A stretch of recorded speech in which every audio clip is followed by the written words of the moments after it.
Sniper Dave from Tennessee. Today we're going to review the SIG 1911-22. And as far as I can tell, this is exactly the same thing as a GSG 1911-22. The markings are the same. Only you pay a couple of extra dollars to get the SIG model. You get the name SIG Sauer right here on the slide, and you get a whole lot better grips. I've seen this gun in a lot of configurations, different colors, different grips, but this is the SIG Custom Shop 1911 grips, stippled. Really nice set of grips. I think makes a big difference in this gun for just a few dollars more. Of course, we're shooting this gun suppressed. This suppressor, you've seen it before, is the Liberty Essence. You've seen it in my other videos. I had the GSG version of this, and now I have the SIG version. Pretty much identical guns. One thing I don't like about this gun is the sights that they give you. They're plastic and they're really cheap.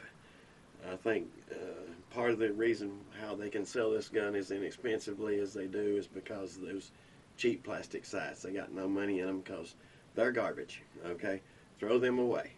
These sights here, this is a Springfield Armory match target adjustable sight that I got from Midway for less than 50 bucks. This front sight is a night sight, a Trijicon, that I got from Dawson Precision for less than 50 bucks. So you get this gun pretty cheap, put a $100 set of sights on it, you got something, okay?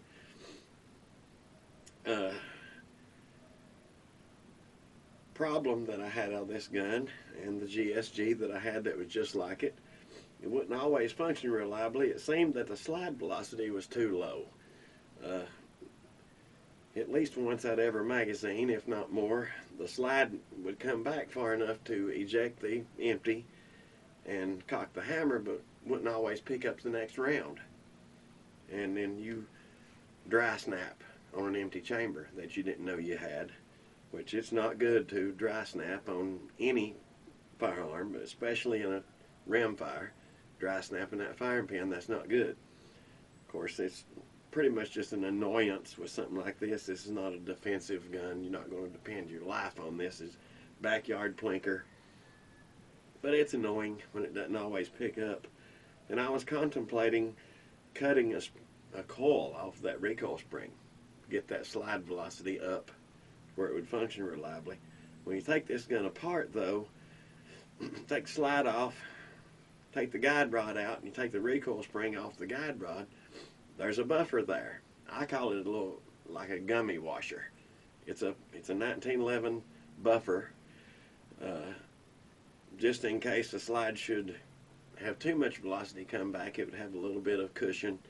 This is a part that you can buy from Brownells. I buy them, I put them in 1911s. If I get a 1911 doesn't have one, then I put one in there. I think it's a great thing to have, that little buffer. But in front of that little buffer, there was this little plastic bead, almost like a little tiny but thick plastic washer. And I thought, well, removing that might take just enough tension off that spring to get this thing to function reliably. So I took it out, put it back together, started running like a champ. 200-300 rounds now, it's functioning perfectly. So did they put that in there intentionally that you could remove that if you were having that problem? I don't know. Doesn't say in the owner's manual. But ever since I took that little washer out, it seems to function perfectly. Slide velocity seems to be balanced perfectly with the weight of the spring. Been doing really good since then. Another phenomenon that I experienced, we've been shooting this thing, it's February now in Tennessee. It's cold. Been shooting this thing all summer and all fall. Been using this Federal Auto Match, which is 40 grain round nose at 1200 feet per second rated, which from the shorter barrel of the handgun, you're getting a slower velocity, 1050, 1025, I don't know. It's been subsonic, because suppressed ain't no fun if it ain't subsonic, right? And I've been shooting these and having a good time with them. Federal's come out with this new load, the HV Match, high velocity match, which as far as I can tell is exactly the same thing as the auto match, a little bit better quality. And generally 22 ammunition that comes in the 50 count box individually packed is a better quality than the bulk pack stuff. Brass is a little better, prime maybe a little better, bullet lube a little bit more consistent, but these are pretty much the same load. I think the HB match is a little bit better in quality control. Cost just a little bit more, not much. But this is an inexpensive round that I've been shooting a lot of subsonic from the short barrel and having a lot of fun with it. Well, it got cold. Wintertime. All of a sudden I was experiencing sonic crack.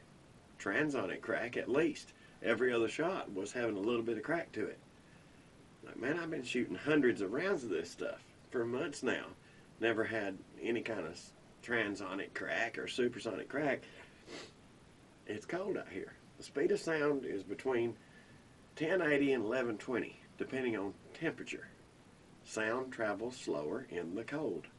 So maybe the velocity is right there at that threshold to where in the cold weather it's transonic. And we find this happen more with the 22 because of the round bullet profile. The air moves across the round nose of that bullet, makes it more likely to have crack than the sleek, slim bullets that we shoot in our center fires, like the 300 Blackout.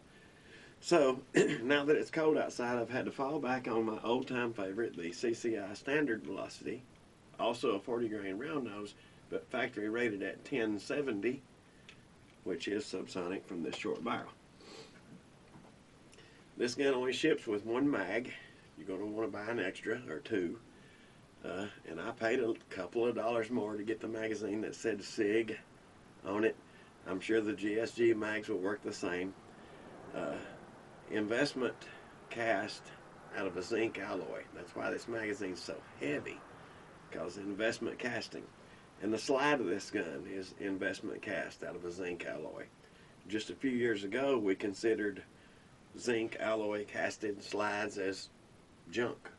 You know, you look back at the Davis pistols, the Bryco 32, 380,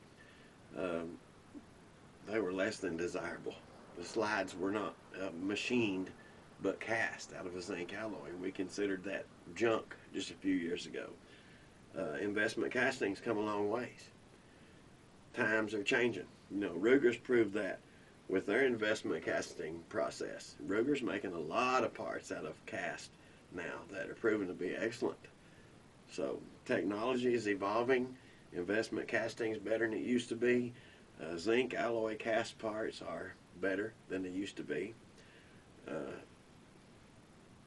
The finish on this slide is, I don't know what it is. It's not paint, but it's not Cerakote either. It's not as durable as, you know, some other finishes. If you have this gun for a while, you start to show some wear on the slide. The finish starts to get deformed. You could have this slide Cerakoted. And I've seen a lot of these guns on sale on Gunbroker. Cerakoted slide with designs, American flags, and things like that. You want to greatly improve this, but this gun's still relatively new. The slide still looks good on it. But that is, I don't know what this SIG refers to, a decorative finish on the slide. It will wear, you know, it shows dings and scratches and marks. But for the money, I mean, they're selling this pistol cheap. So they got to keep their manufacturing costs down. For what you pay for this gun, I think you get a lot of gun for the money. Whether you choose the GSG or the SIG. A lot of gun for a little bit of money. It is a cast slide, but I'm doing pretty well with it. Now that we've removed the spacer and we have the spring balanced out properly with the ammunition, the slide velocity is balanced out, this thing's functioning pretty well. So we're going to demonstrate how quiet this thing is. This is the CCI, like I said, standard velocity rated at 1070 because it's cold out here. I have the ever popular 60-yard gong, long shot with the handgun, huh? So I'll see if I can hit that.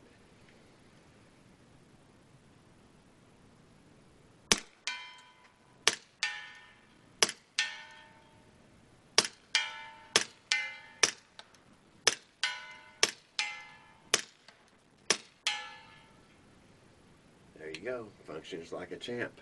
Stayed open on the last shot just like it's supposed to. I think removing that little spacer from that mainspring has balanced this gun out perfectly. I don't think the slide will ever touch that little buffer, that little gummy washer as I call it. I don't think it'll ever contact it. I think that the balance with the suppressed, with this ammunition, is about perfect with this gun. And hopefully when the weather turns warm again, I'll be able to switch back to the Federal rated at 1200. It's a little bit cheaper. I really like this gun. I think it's a lot of gun for the money. It's inexpensive, whether you get the GSG brand or the SIG brand. It's a nice little plinker for the backyard. The cheap pressed double diamond grips that I've seen on the GSG model, like I had before, don't appear aesthetically as nice as these. That's nice. The SIG custom shop 1911 stippled grips, that's nice. Adds a nice touch to the gun. But whether you have the GSG or the SIG, you throw those garbage sights away, put you a decent set of sights on there, you got to find a little backyard plinker. I'm really impressed with it for the money. If you're wondering about the holster that I have here, this is custom made. My beautiful wife took a camouflage jacket that I had probably from the early 90s that I wore for years and years hunting. It finally wore out, and she cut it up and made this holster for me custom.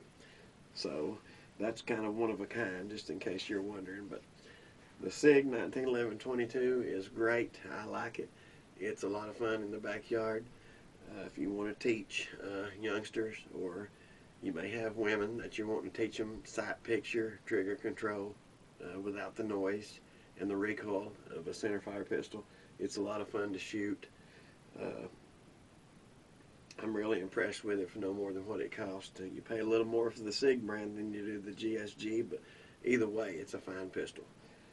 Next time, we'll be reviewing, I have acquired the Surefire 60 round magazine for the AR-15, and I'll be reviewing it in my next video. I'm Sniper Dave from Tennessee. Thanks for watching.